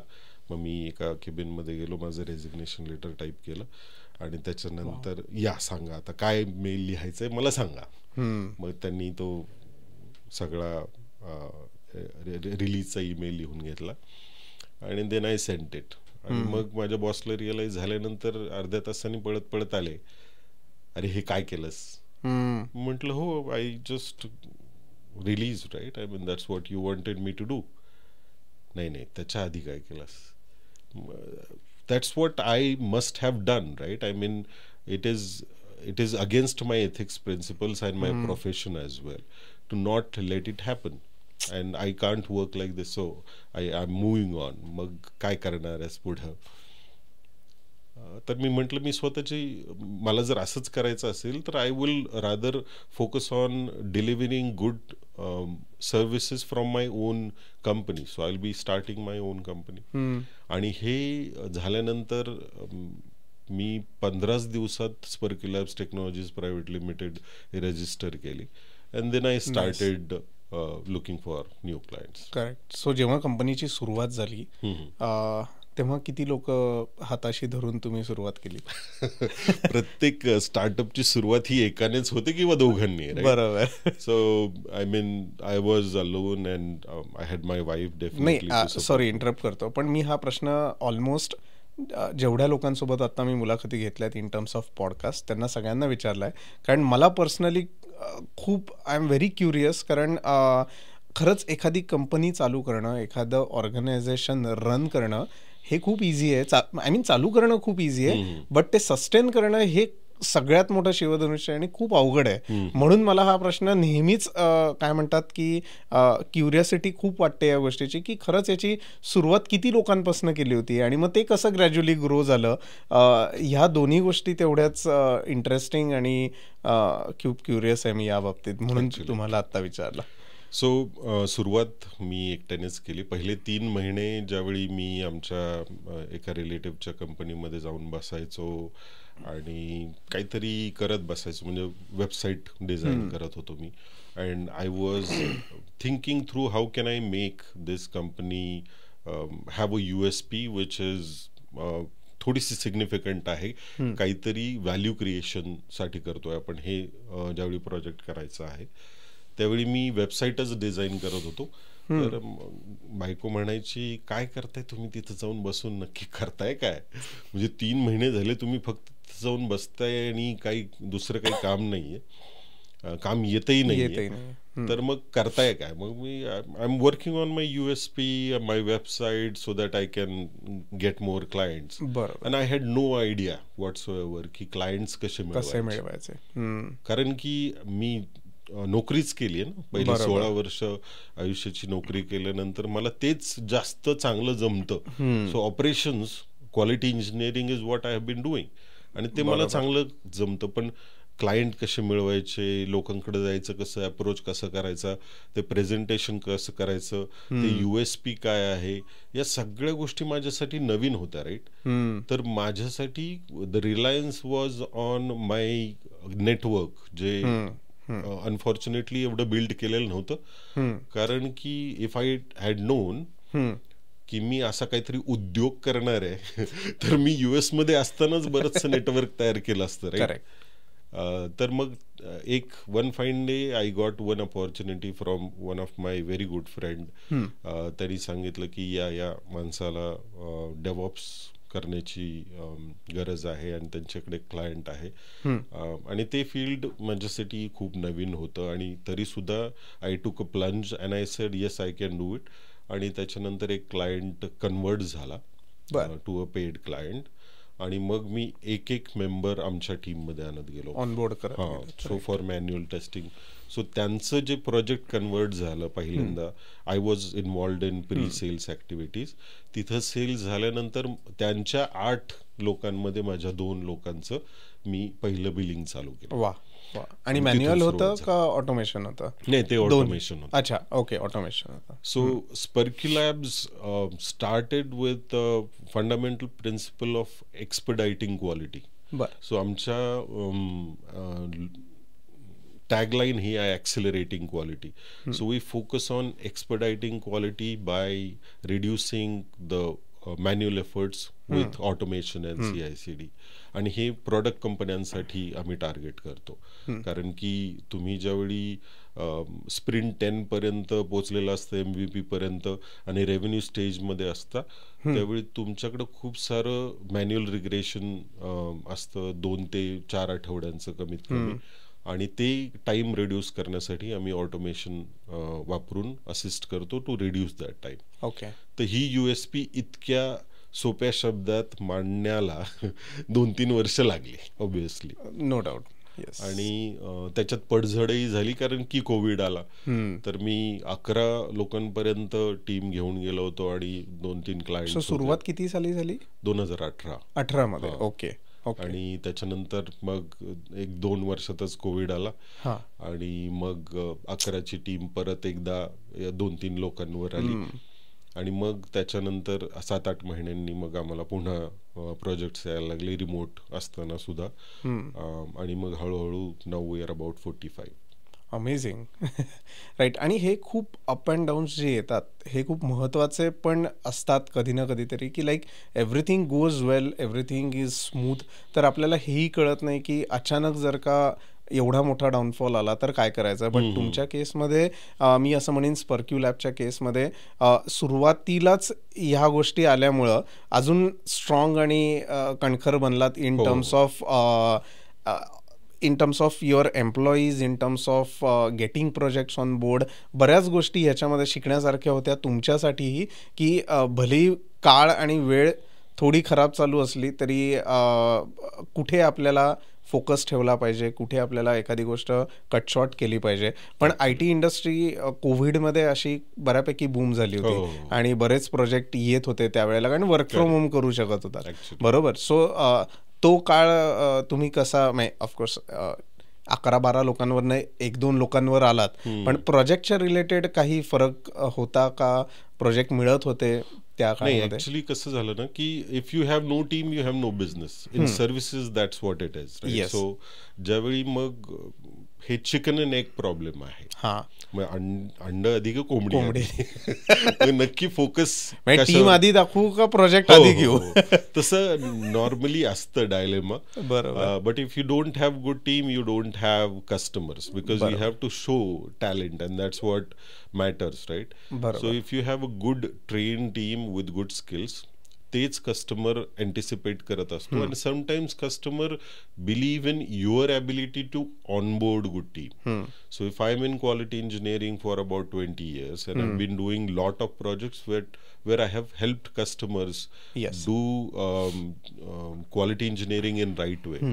ते करताना जर मी हे खूप त्या लोकांनी माझ्यावर विश्वास दाखवला आणि मी त्या प्रकारच्या स्किलला ऑनबोर्ड करू शकलो, तर ते प्रोजेक्टही आधी देतात आणि then you onboard your team आणि त्याच्यानंतर तुम्ही तो एक्झिक्यूट करा.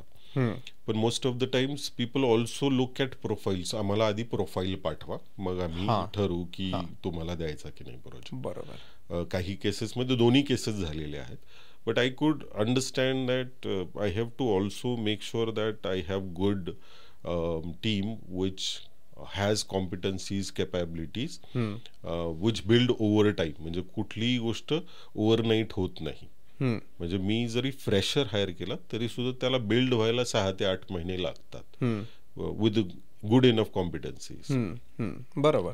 सो हळूहळू तुमची जशी टीम ग्रो होत गेली तसंच एक खूप महत्त्वाचा प्रश्न जो की मी युजली सगळ्या एंटरप्रिनर्सना आणि जी लोक फाउंडिंग मेंबर्सपैकी त्यांना विचारतो की आत्ताचे जे यंग क्राऊड आहे, यंग जनरेशन आहे, तर जेव्हा तुम्ही इंटरव्ह्यूज घेता, जेव्हा तुम्ही फ्रेशर्स म्हणून एखाद्या कॅन्डिडेटकडे बघता, तेव्हा डेव्हलपमेंटला जेवढी डिमांड आहे तेवढीच टेस्टिंगला असली पाहिजे हे तर तुम्ही सांगितलंच आहे. पण बऱ्याच वेळेला फ्रेशर्सचा असा एक हे माइंडसेट असतो की काय करायचं इंजिनिअरिंग झाल्यानंतर तर डेव्हलपमेंट साईडला जायचं आहे.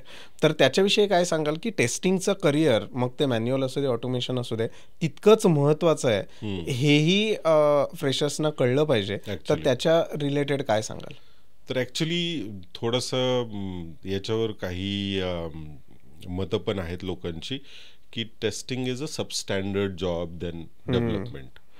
आणि मध्ये मी एक ॲड पाहिलेली ज्याच्यात असं दाखवलंय की ट्रकमध्ये लोक भरतायत, म्हणजे इट्स अ पॅरडी, आणि त्याच्यात ट्रकमध्ये प्रत्येक कॉलेजमध्ये तो ट्रक थांबतोय आणि त्या ट्रकमध्ये लोक चढवतात, अरे 3 लाख पेलेलो, 3 LPA चलो, भरलो. आणि तो म्हणतो की तिथं 2 माळी आहेत आणि त्या अरे मालिका क्या करू, अरे कुछ नाही टेस्टिंग करले. अरे म्हणजे तुम्ही एवढं कमी लेखताय टेस्टिंगला, तुम्हाला माहिती तरी आहे का? म्हणजे because of testing there are so many bugs which do not get released in to production आणि त्याचा इम्पॅक्ट किती सिव्हिअर असू शकतो. आता तुम्ही कितीतरी वेळा ऐकलेलं आहे की हिथ्रो एअरपोर्ट डाऊन आहे किंवा हे एअरपोर्ट डाऊन आहे, एखादं फायनान्शियल ॲप्लिकेशन डाऊन आहे, and there are millions of dollars which are lost. Imagine one payment app which is down or one bank which is down for about 2 hours. किती $1 million loss होऊ शकतो त्या लोकांना. नाही, कारण हा प्रश्न मला नेहमीच पडतो की एखादा bug without any discussion on any solution जर का पास झाला आणि त्याच्यामुळे तुम्ही म्हणलात तसं $1 million नुकसान झालं, तर कोणाला जबाबदार धरायचं? मॅनेजरला, डेव्हलपरला का टेस्टरला? हां, सगळ्यात जास्त महत्त्वाचा मुद्दा तिथे येतो ज्यावेळी every bug which is caught in production is blame to tester because he didn't catch it. Correct. म्हणजे ते फक्त त्याचंच काम आहे का? सगळे चोर पकडणं फक्त पोलिसांचंच काम आहे का? म्हणजे तुमच्या पुढे एक माणूस चोरी करून जातोय, समजा आता SB रोडला इथं झालं तसं, तर हे तुमचं ॲज अ नागरिक कर्तव्य नाहीये का त्याला पकडणं? तसंच quality is also a collective responsibility. It does not lie with only testers.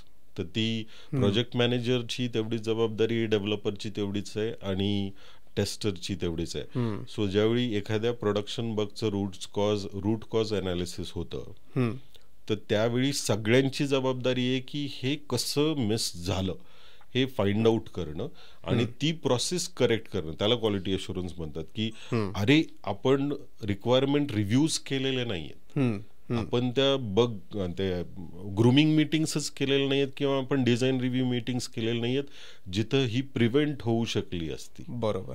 आणि आपण ती टेस्ट केस तयार केलेली नाहीये, आपण ती युनिट टेस्ट तयार केलेली नाहीये, आपण त्याची इंटिग्रेशन और सिस्टीम टेस्ट तयार केलेली नाहीये.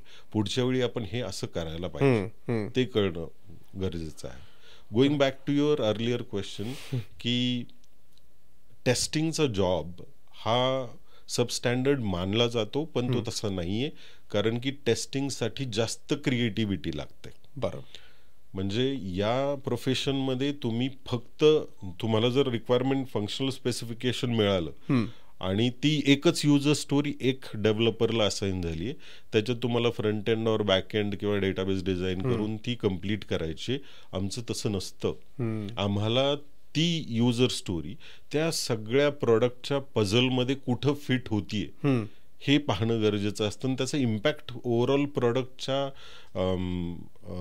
याच्यामध्ये कसा आहे ते पाहणं गरजेचं असतं. की युजरला नक्की त्या फीचरचा उपयोग काय आहे आणि ते सगळ्या प्रोडक्टमध्ये कसं फिट झालेलं, त्याचा इम्पॅक्ट कुठं कुठं आहे आणि तिथेही जाऊन ते टेस्ट करावं लागतं. Correct. Sir testing is very creative field. तर मला एक ऑब्झर्व झालंय की म्हणजे जॉब अप्लाय करताना टेस्टरसाठी specifically most of the women prefer testing jobs. Why? कारण त्यांना ते कन्व्हिनियंट वाटतं. आणि male predominantly as they are predator mentality, ते म्हणतात की आम्ही डेव्हलपमेंटच करणार, आम्ही टेस्टिंग करणार नाही. ओके. म्हणजे हे तुम्ही स्पर्क्यू लॅबच्या रिलेटेड सांगताय का इन जनरल? In general. म्हणजे मी इंडस्ट्रीमध्ये पाहतो लोकांना असा विचार करताना.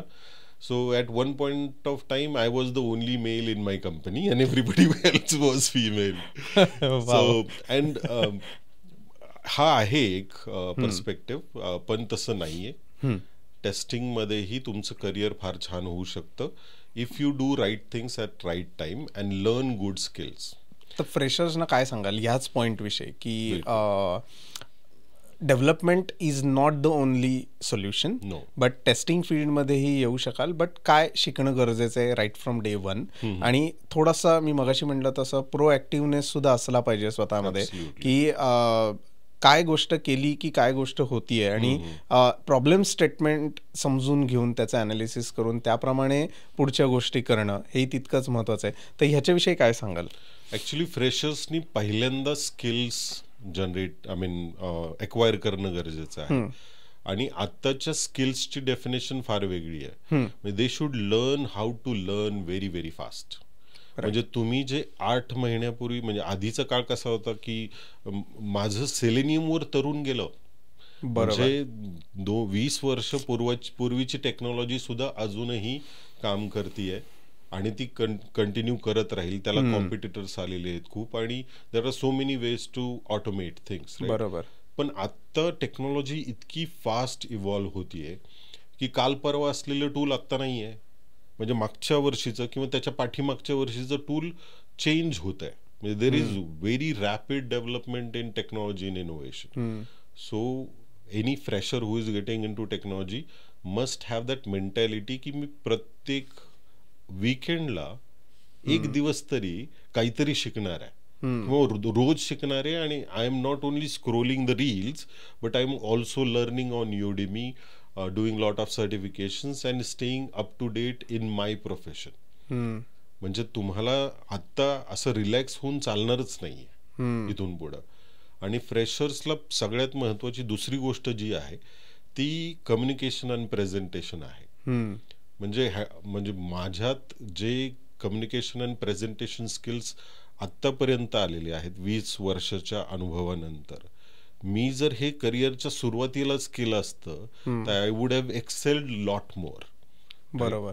आणि third thing is have a entrepreneurship in your mind. म्हणजे असं करू नका की मी फक्त हेच करणार आहे आणि हेच माझं करिअर असणार आहे. बरोबर. पुढच्या येत्या इमिनंट 20 वर्षांमध्ये तुमचं पूर्ण करिअरच बदलू शकतं. कारण की आता हे प्रॉम्प्ट इंजिनिअरिंग जॉबच नव्हतं ना आधी. करेक्ट.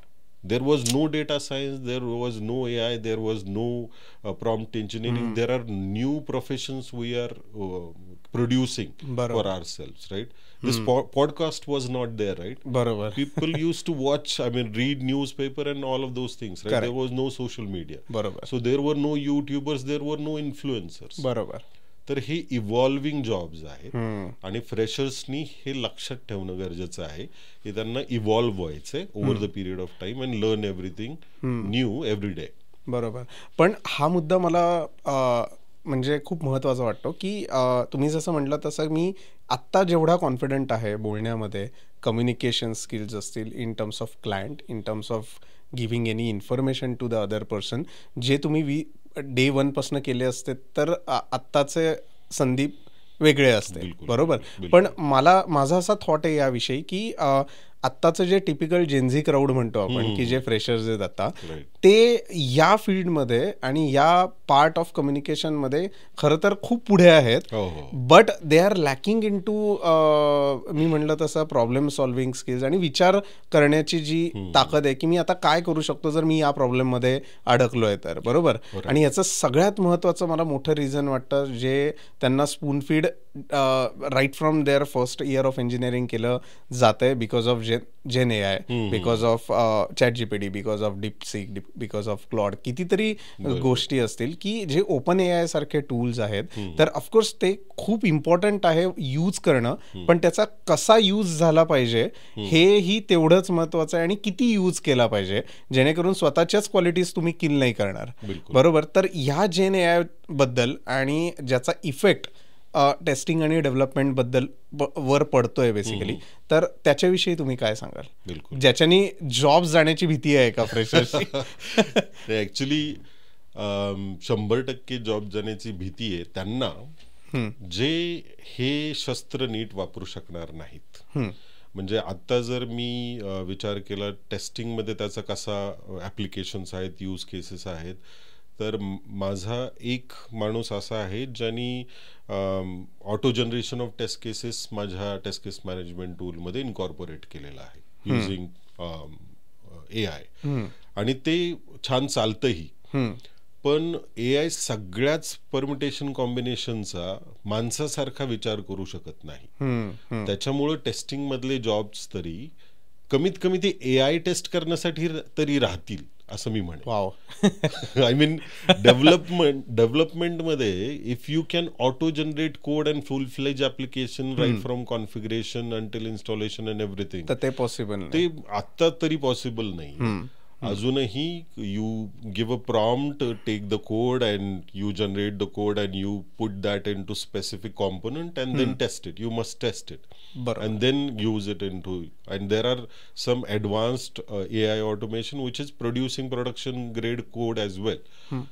पण या गोष्टींमुळं त्या लोकांची जॉब जाण्याची शक्यता आहे जे अडॉप्ट करत नाहीयेत पटकन. म्हणजे मी मगाशी एक्झाम्पल दिलं तसं तुमच्यावर आक्रमण झालेलं आहे, तुताऱ्या वाजतायत आणि तुम्ही निवांत पडलाय भिंतीवर, त्या लोकांचे नक्कीच जॉब जाणार आहेत ज्या लोकांना अडॉप्शन फार मुश्किल आहे. आणि जे लोक म्हणतात की अरे मी 9 ते 9 तर जॉबच करतोय, म्हणजे मी कामच करतो, एवढं सारं काम आहे. आणि हे पर्टिक्युलरली त्या लोकांना ऍप्लिकेबल आहे जे काय म्हणतात त्याला, स्वतःसाठी एम्पथी तयार करण्याचा प्रयत्न करतात. मी 9 ते 9 कामच करतोय, मी शिकू कुठून? तुमच्याकडे वीकेंड आहे पण तुम्हाला वीकेंडला कुठेतरी रील्स बनवायला गाडावर जायचं असतं किंवा एखाद्या रेस्टॉरंटमध्ये जायचं असतं, right? You have to enjoy your life, woke up करेंगे हम. बरोबर. तर ते जे लोक तिथं आहेत ना, ती लोक करिअरमध्येही मागे पडतात आणि त्या लोकांना अडॉप्ट करायलाही मुश्किल जातं. दोन्हीचा बॅलन्स साधता आला पाहिजे. अगदी अगदी गरजेचं आहे. बरोबर. तर AI is definitely going to impact, but it will not kill everything. It will create new types of jobs. पण ते ग्रॅब करायलाही तुमच्याकडं ते स्किल्स असणं फार गरजेचं आहे. बरोबर. सो खूप टेक्निकल गोष्टी तुम्ही आत्तापर्यंत आम्हाला सांगितल्यात, प्लस बऱ्याच टेस्टिंगच्या टर्मिनॉलॉजीजना किंवा चॅलेंजेसना फेस करत स्पर्क्यू लॅब कसं पुढे आलं आहे याच्याविषयी तुम्ही आम्हाला सांगितलं. तर मला हे ऐकायला आवडेल की नेक्स्ट 5 to 10 इयर्समध्ये तुम्ही स्पर्क्यू लॅबला कुठल्या लेवलला बघताय? Okay, so there is every entrepreneur must have a good vision. म्हणजे आपलं विजन चांगलं पाहिजे आपल्या पर्टिक्युलर कंपनीसाठी आणि प्रोफेशनसाठी सुद्धा. So I envision Sparky Labs getting into more product-led services. तर आम्ही आता काही ॲक्सेलरेटर्स आणि प्रॉडक्ट्स ऑलरेडी बनवलेली आहेत आणि ते which is obviously including AI. So it is going to change the landscape of testing and test automation all together. There are so many tools and competitors who have been working on similar use cases. But I'm sure that we will prevail and have more product-led services and grow this team into hundreds maybe. Right. Thank you so much, sir. तुम्ही आज वेळात वेळ काढून digital गप्पांच्या या एपिसोडवर आलात. खरं तर खूप मजा आली आहे, कारण माझंही तेच फील्ड आहे. दररोज आम्ही अगदी मंडे टू फ्रायडे सकाळी 10 ते 7 आम्ही याच फील्डमध्ये असतो. तर तुम्ही तुमचे जे थॉट्स आहेत, विचार आहेत, ते मी खूप रिलेट करू शकलो. Not as a developer, not as a tester, but as a project manager. या गोष्टी आता व्ह्यू पॉईंट बराच चेंज झाला आहे की फक्त डेव्हलपरला सॉफ्ट कॉर्नर न देता टेस्टरलाही थोडंफार इन्व्हॉल्व्ह करून डे 1पासनं त्यांनाही तेवढाच इम्पॉर्टन्स दिला पाहिजे. आणि नो डाऊट त्याची मार्केटमध्ये गरज आहे to get the actual good product in the market, even if it is MVP. Right. So तुमचा अनुभव कसा होता ओव्हरऑल गप्पा मारून? फारच छान. म्हणजे मला आय वॉज व्हेरी ॲप्रिहेन्सिव्ह की मला मराठी बोलता येईल की नाही पूर्णपणे. म्हणजे मी मराठी असलो तरी, बट थँक्यू फॉर अलाविंग म्हणजे मराठी आणि इंग्लिश. कारण की प्रोफेशनमध्ये असताना मराठी कधी कधी पाठीमागे सुटत जाते. आणि मला इथं बोलवल्याबद्दल खूप खूप धन्यवाद तुमचे. आणि खूप छान पॉडकास्ट होतं. मी एन्जॉय केलं ऑब्व्हियसली बोलणं. Thank you. Thanks a lot. Thank you very much. तर मित्रांनो, खूप मजा आली आम्हाला संदीप सरांसोबत बोलून. वेगवेगळे टेस्टिंग, डेव्हलपमेंट आणि IT च्या रिलेटेड वेगवेगळ्या गोष्टी, त्यांचे अनुभव, स्पर्क्यू लॅबचा अनुभव, स्पर्क्यू लॅबचे अप अँड डाऊन्स आणि कशी त्यांनी टीम ग्रो केली, काय टेस्टिंग फील्डमध्ये गरजेचं आहे आणि ओव्हरऑल जर का फ्रेशर्सना या फील्डमध्ये यायचं असेल, not only development but testing is also important, तर काय काय गोष्टी केल्या पाहिजेत हेही सरांनी खूप छान पद्धतीने आपल्याला समजून सांगितलं आहे. जर का तुम्हाला स्पर्क्यू लॅबबद्दल आणि संदीप सरांबद्दल काही डाऊट्स असतील, त्यांच्याशी जर का बोलायचं असेल, तर त्यांचे सगळे डिटेल्स आम्ही डिस्क्रिप्शनमध्ये टाकणार आहोत. जरूर स्पर्क्यू लॅब्सला व्हिजिट करा, संदीप सरांना भेटा आणि त्याच्या रिलेटेड ज्या काही गोष्टी असतील in terms of testing, in terms of their process आणि इंटर्नशिपच्या रिलेटेड काही डाऊट्स असतील, जॉबच्या रिलेटेड काही डाऊट्स असतील, तर नक्की सरांना भेटा ऑफिसला जाऊन, त्यांची ऑफकोर्स अपॉइंटमेंट घेऊन. तर तुम्हाला कसा वाटला आजचा एपिसोड हे तुम्ही कमेंट्समध्ये टाका, आमच्यापर्यंत शेअर करा. आम्ही त्याची वाट बघत आहोत. आणि यस, बऱ्याच लोकांनी अजूनही सबस्क्राईब केलेलं नाही आहे, तर 1-2 मिनटं वेळ काढून डिजिटल गप्पाला सबस्क्राईब करा. म्हणजे असेच वेगवेगळे विषय आम्ही तुमच्यापर्यंत आणत राहू आणि तुम्हाला त्याचा आस्वाद घेता येईल. छान सॅटर्डे संडे बसून व्हिडिओ बघता येईल आणि एन्जॉय करता येईल. सो भेटूयात पुढच्या भागामध्ये. तोपर्यंत धन्यवाद.